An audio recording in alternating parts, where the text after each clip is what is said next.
Hello guys, good morning. Today's video, dito tayo ngayon sa Aga North. Bali repair tayo ng jumper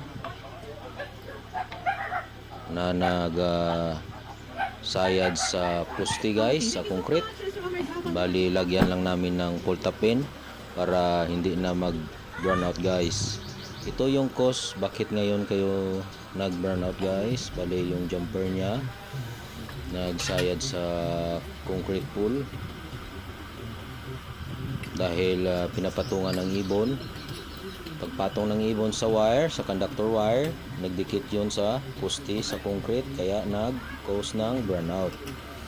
Bali lagyan ko ng pultapin guys para hindi na po mag burnout.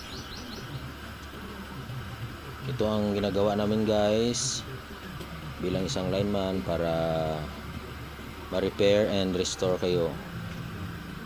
Panoorin nyo na lang guys hanggang sa dulo. Like and share guys para maraming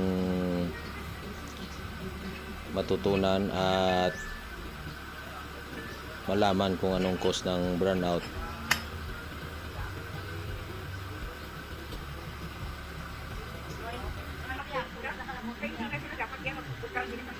This is exclusive for Agan. Ang pinag-update ang transport. So, dapat i-upgrade na ilang yung level. Kilala na niya hindi. Ha? Diba? Ang mga sila, kaya sige na kita ilang dos na, sige na kita kabilaw. Mura ka na po sa ilang nila, pagkita na kaligan nila. Hindi ako nagalit mo. Hindi ako galit. So, wala ka sa una, wala kami sinabagot. Wala na sila sinabagot. Ano ko sa ilog na tumato? Kita nila nasa record.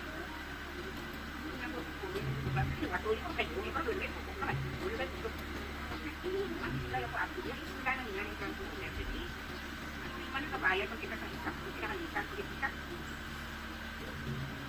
Ano naman? Kayo mo ikaw, sa kumanan. Kumanan. Kaya na lang.